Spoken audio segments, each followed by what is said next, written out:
Et nous de retour à notre magazine de télévision. Madame, Messieurs, bonsoir ou encore bonjour, où que vous soyez actuellement. Et je le précise, si vous nous suivez sur YouTube, je vous dis bonjour depuis Montréal. Et ce soir, aujourd'hui, nous avons une tête d'affiche. C'est un artiste montréalais, en fait, qui est originaire du Rwanda. Bonjour, comment ça va? Bonjour, monsieur, ça va bien, merci. Je n'ose vous présenter, vous êtes monsieur. Moi, je suis Deo Munyakazi, artiste musicien rwandais. Je joue l'instrument qui s'appelle Inanga. C'est l'instrument traditionnel, instrument à cordes rwandais, ou bien le sitar. Ouais. Non, mais c'est vraiment très impressionnant de voir votre instrument. On va y revenir tout à l'heure parce que moi-même, tel que je voulais mentionner, je vous l'avoue très sincèrement, je me sens ignorant, comme Africain, ignorant de nos instruments, ignorant de nos cultures. Justement, un instrument comme celui-là, je ne le connaissais pas. C'est la première fois que je le vois et je serais curieux justement d'entendre le son qui va en fait sortir de là. Mais avant d'aller plus loin, dites-moi, qu'est-ce qui vous a emmené au fait dans la musique comme telle ici à Montréal? Auparavant, je jouais les autres instruments musicaux comme piano et guitare, mais je voulais chercher un autre instrument qui est comme notre identité. C'est comme ça que j'ai trouvé Inanga et j'ai choisi de faire l'apprentissage. Et puis c'est comme ça que j'ai commencé cet instrument-là, Inanga, voilà, ici. Voilà, mais dis-moi, Inanga, ça veut dire quoi ça, Inanga? Inanga, c'est pas facile d'expliquer l'instrument. Non, je sais bien parce que traduire une langue par rapport à une autre, c'est toujours, ça perd un petit peu de sa définition originale. Tout à fait, oui. Mais quand même, on est curieux. Inanga, c'est un beau mot, ça sonne bien. J'aimerais bien comprendre, et je pense que le public aussi souhaiterait connaître un petit peu, c'est quoi l'histoire, c'est quoi cette définition? Inanga, c'est un des instruments musicaux qui présente le Rwanda, parce qu'on l'a utilisé auparavant dans notre histoire. Et donc, on a beaucoup des instruments, Ingoma, Ikembe, mais l'Inanga, c'est le grand instrument qui a symbolisé la culture rwandaise. Ouais. Alors, avant d'aller plus loin, je vais quand même vous demander de nous le faire découvrir. On va aller à la pause commerciale et à notre retour, je vais vous demander de nous interpréter une chanson avec votre instrument. Et d'abord, le titre, c'est quoi de cette chanson? La chanson s'appelle Ngwino Urare. C'est une chanson pour donner le welcome.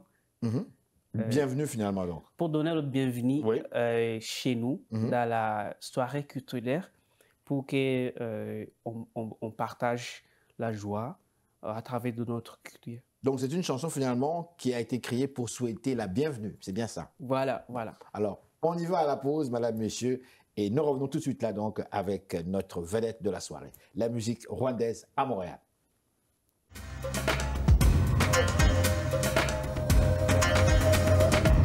Et nous de retour, madame, messieurs, à notre magazine de télévision Ça va causer. Place à la musique rwandaise, ici même à Montréal. Vas-y, mon frère.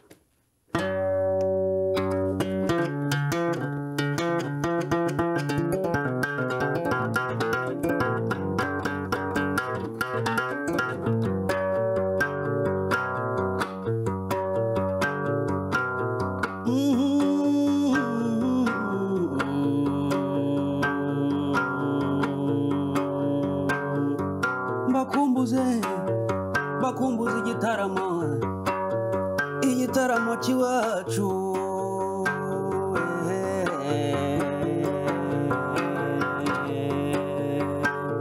aho iwacu turatarama winurare aho iwacu turatarama winurare gutaramire kandi uzagaruka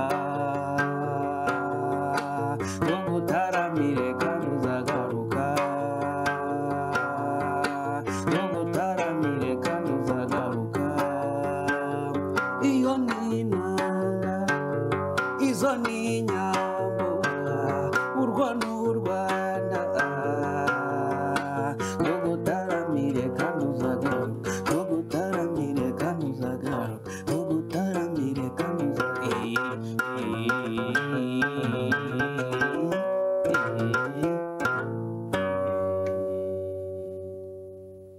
Merci, bravo, Plaisir. bravo. Merci, merci. Je vous observe avec votre instrument. C'est comme si vous rentrez en communion. Dès que vous commencez, dès que vous démarrez, il y a quelque chose qui se passe en vous, c'est ce que j'observe, et vous allez me contredire peut-être. C'est comme si votre instrument et vous, il y a une espèce de mariage qui se fait, et c'est comme si vous parlez à votre instrument, et c'est comme si votre instrument vous entend et vous répond. Je ne sais pas, peut-être que je me trompe, expliquez-nous. Tu ne te trompes pas. Pardon? Tu ne te trompes pas. C'est vrai ce que tu dis. Parce que. C'est vrai ce que je dis? Oui, oui, oui, oui, oui, oui. Ah parce bon? que je suis très, très connecté avec l'instrument. Si je suis en train de jouer, on est dans un autre univers. C'est quoi cet univers-là? Pouvez-vous nous décrire cet univers? Si on peut rentrer dans votre monde, mon cher. Pas facile d'expliquer parce que. Bien sûr, je vous comprends. L'instrument, ça peut. Quand je chante, l'instrument m'écoute. Et quand l'instrument parle, je l'écoute bien. Cette communication donne cette belle performance, ce que je peux dire. Dites-moi, comment, pour le public qui vous regarde, moi-même d'ailleurs, comme je vous disais tout à l'heure, je suis ignorant, pourtant je suis africain comme vous, ignorant par rapport à certains instruments, à certaines traditions que j'apprends ici à Montréal. Et c'est pour ça que je trouve ça absolument merveilleux de recevoir des artistes qui viennent du même continent que moi. Juste pour nous situer un peu, pour moi, lorsque je vous écoute parler, c'était comme si c'était un instrument magique quasiment que vous avez entre les mains, et c'est fait avec de la vie, c'est-à-dire du bois. Pouvez-vous nous parler un petit peu de rapido presto? On n'a pas beaucoup de temps à la télévision quand même, mais l'histoire un petit peu de cet instrument. D'abord, pourquoi cet instrument? Qu'est-ce que cela représente pour nous, dans nos pays? Qu'est-ce qui se passe? Qu'est-ce que vous vous dites avec cet instrument? C'est comme si c'était carrément ta femme, Carlis. Non, mais c'est pas des farces. Je t'entendais parler là, et bien sûr de vous tutoyer, c'est comme si tu étais en amour avec... Puis là, puis l'instrument aussi, c'est grave. Expliquez-nous.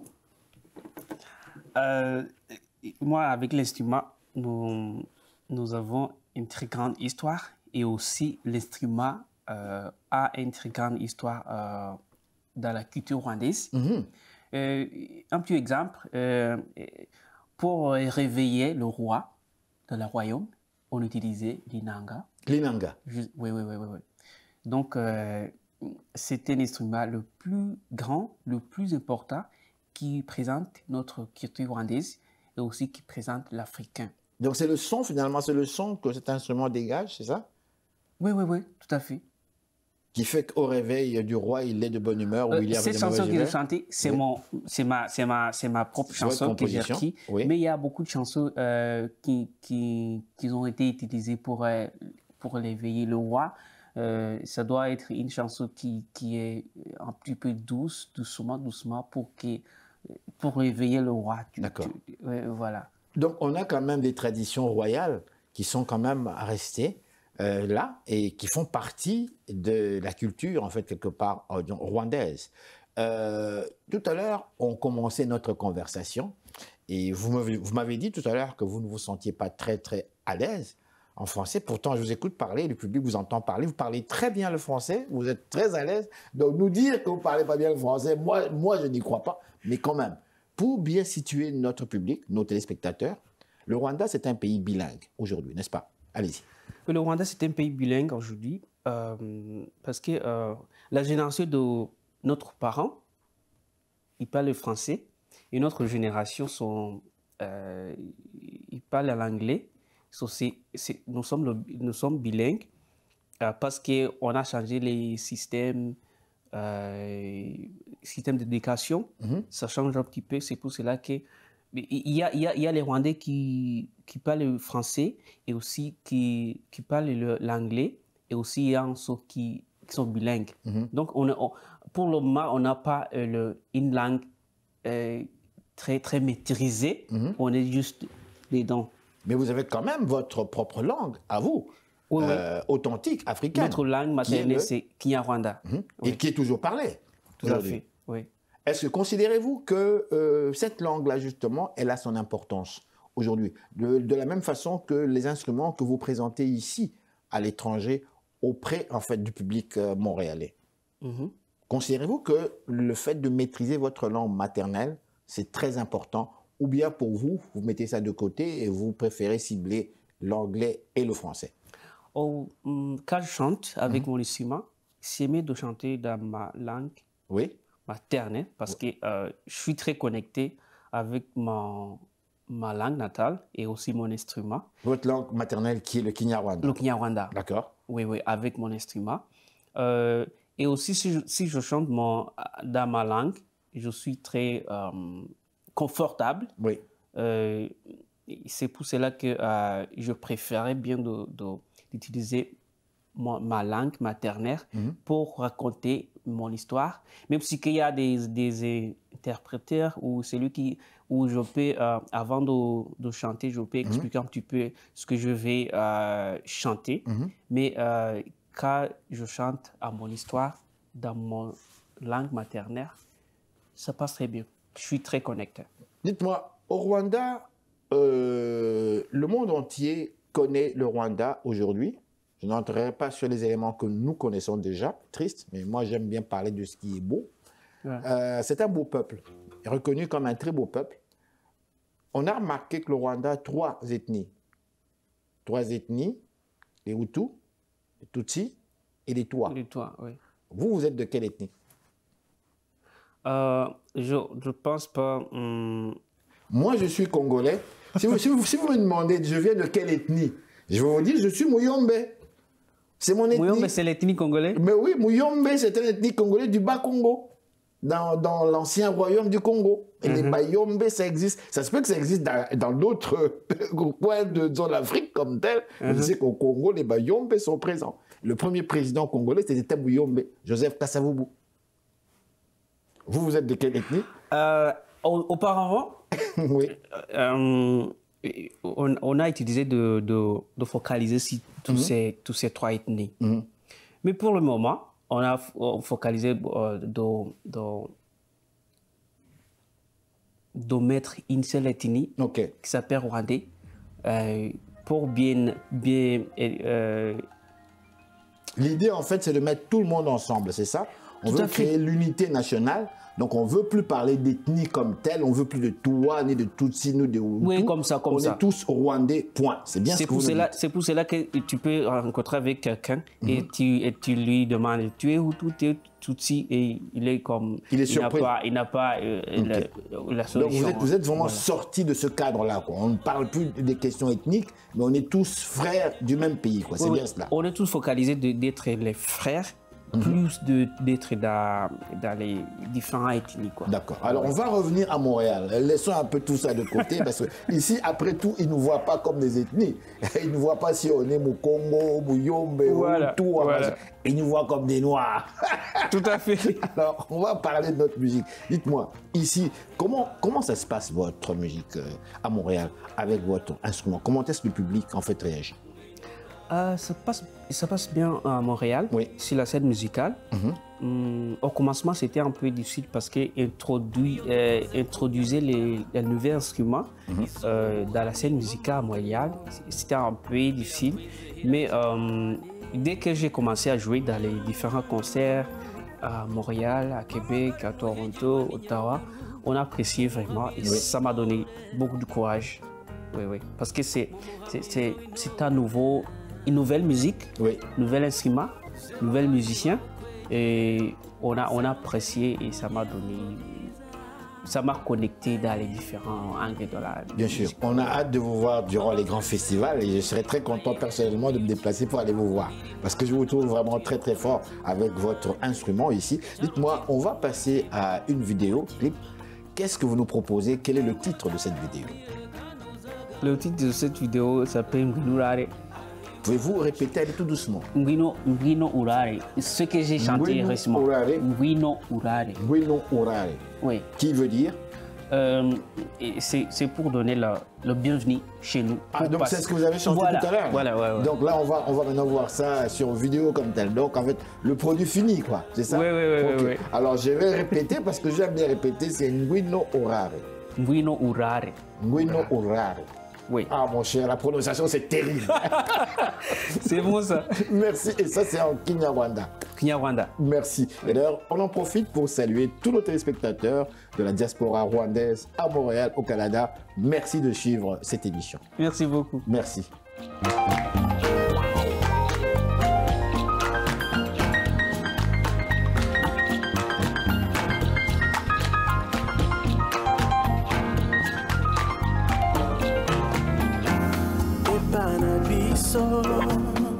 Tolinga kobina ebana biso tolinga kosepela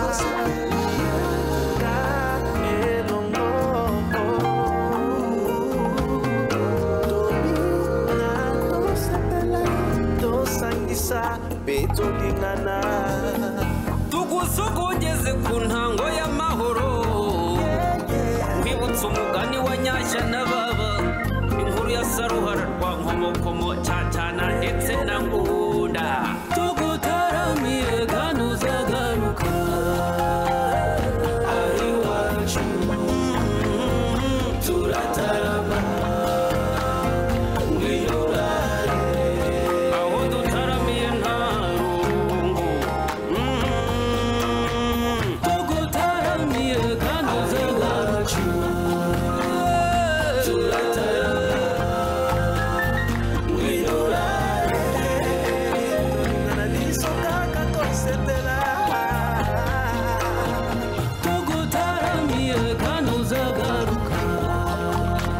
turatarama ijoro tukarita hanze cyambere wampaye inka cyuringanje reka ntugatsikire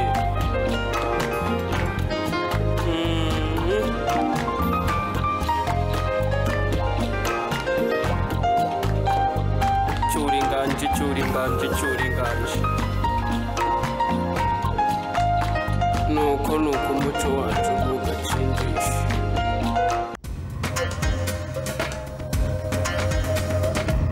Et voilà, c'est déjà tout pour nous cette semaine, madame, monsieur. Je vous dis